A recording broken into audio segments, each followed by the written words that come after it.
പറയുന്നത് ഇന്ത്യൻ സംസ്കാരത്തിൽ considered to be the noblest event a person can do.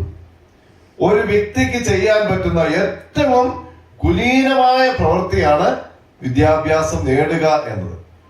അത് പരിചയസമ്പന്നനായ, ജീവിതത്തിൽ മൂല്യവും മറ്റ് പ്രമാണങ്ങളും സത്പ്രമാണങ്ങളും ഒക്കെ പാലിക്കുന്ന ഒരു വ്യക്തിയിൽ നിന്ന് പഠിക്കുക എന്നത് അനിർവചനീയമായ ഒരു കാര്യമാണ് എന്ന് പറയുന്നു. ഞാൻ ഇത് പറയാൻ കാരണം, ഇന്ത്യൻ സംസ്കാരം അനുസരിച്ച് വിദ്യാഭ്യാസത്തിന്റെ പ്രിപ്പറേഷൻ എന്ന് പറയുന്നത് വളരെ വലുതാണ്. ഒന്നാമത്തേത് നമ്മുടെ ഗുരുകുല വിദ്യാഭ്യാസത്തിൽ പറയുന്നതാണ് ശരീരശുദ്ധി എന്നാണ് പറയുന്നത്. എന്ന് പറഞ്ഞാൽ രാവിലെ എഴുന്നേറ്റ് കഴിഞ്ഞാൽ ഉടനെ തന്നെ കുളിച്ച് ശരീരം ശുദ്ധിയാക്കി വിദ്യ അഭ്യസിക്കാൻ ഒരുങ്ങുക, ശരീരശുദ്ധി. രണ്ടാമത്തേത് വെരി ഗുഡ്, മനഃശുദ്ധി എന്ന് പറഞ്ഞാൽ നമ്മുടെ മനസ്സിനെ നമ്മള് എല്ലാവിധ ദുശ്ചിന്തകളിൽ നിന്ന് മാറ്റി പോസിറ്റീവ് തോട്ട് കൊണ്ട് നിറയ്ക്കുക എന്നതാണ് രണ്ടാമത്തെ കാര്യം. മൂന്നാമത്തേത് ഭക്ഷണശുദ്ധി എന്ന് പറഞ്ഞാൽ നമ്മുടെ ബുദ്ധിയെ കെടുത്തുന്ന, ബോധത്തെ കെടുത്തുന്ന യാതൊരു ഭക്ഷണ പദാർത്ഥങ്ങളും നമ്മൾ കഴിക്കരുത് എന്നതാണ് നമ്മുടെ ഇന്ത്യൻ സംസ്കാരത്തിൽ പറയുന്നത്. അതിനുശേഷം പറയുന്നത് പരിസര ശുദ്ധി.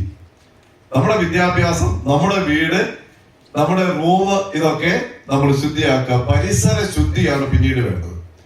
അതിനുശേഷം പറയുന്നതാണ് നല്ല സുഹൃത്ത് ശുദ്ധി എന്ന് പറഞ്ഞാൽ നല്ല സുഹൃത്തുക്കളെ മാത്രമേ നമ്മൾ തിരഞ്ഞെടുക്കാവൂ. നമ്മുടെ ലക്ഷ്യത്തെ നശിപ്പിക്കുന്ന, നമ്മളെ തിന്മയിലേക്ക് നയിക്കുന്ന, സന്മാർഗത്തിൽ നമ്മളെ മാറ്റി നിർത്തുന്ന യാതൊരു കുട്ടികളുമായിട്ടും കൂട്ടുകാരുമായിട്ടും നമ്മൾ ബന്ധം പുലർത്തരുത് എന്നാണ് പറയുന്നത്. ഇത്രയും കാര്യങ്ങൾ, ഒന്നാമത്തേത് ശരീരശുദ്ധി, മനഃശുദ്ധി, ഭക്ഷണശുദ്ധി, പരിസരശുദ്ധി, സുഖശുദ്ധി. ഈ 5 കാര്യങ്ങൾ കഴിഞ്ഞിട്ടാണ് വിദ്യാഭ്യാസം. ഗുരുദക്ഷിണ എന്ന് പറയുന്നത് more than A thing, it is an expression of the mind. മനസ്സിന്റെ ഒരു പ്രകടനമാണ് ഗുരുദക്ഷിണ എന്ന് പറയുന്നത്. അതുകൊണ്ട് നിങ്ങൾ ശ്രദ്ധിക്കേണ്ടത്, നിങ്ങൾ ജീവിതത്തിലെ വിദ്യാഭ്യാസത്തിലുള്ള പല കാര്യങ്ങളും നേടാനായിട്ട് നിങ്ങൾ പരിശ്രമിക്കുമ്പോൾ അതിരാവിലെ എഴുന്നേൽക്കുന്നതും ശരീരശുദ്ധി വരുത്തുന്നതും മനഃശുദ്ധി വരുത്തുന്നതും ഭക്ഷണശുദ്ധി കാത്തുപാലിക്കുന്നതും സുഖശുദ്ധി പാലിക്കുന്നതും പരിസരശുദ്ധി നിലനിർത്തുന്നതും നിങ്ങളുടെ ജീവിതത്തിലെ വളർച്ചയ്ക്ക് അത്യാവശ്യമാണ്. ഏതായാലും അതുകൊണ്ട് ഇത് ഞാൻ കണ്ടുപിടിച്ചതല്ല, ആർഷഭാരത സംസ്കാരം നമുക്ക് BC, ക്രിസ്തു ജനിക്കുന്നതിന് മുൻപ് തന്നെ ഉണ്ടായിരുന്ന 1500 BC-ലൊക്കെയാണ് നമ്മുടെ വേദങ്ങളൊക്കെ എഴുതപ്പെട്ടത്.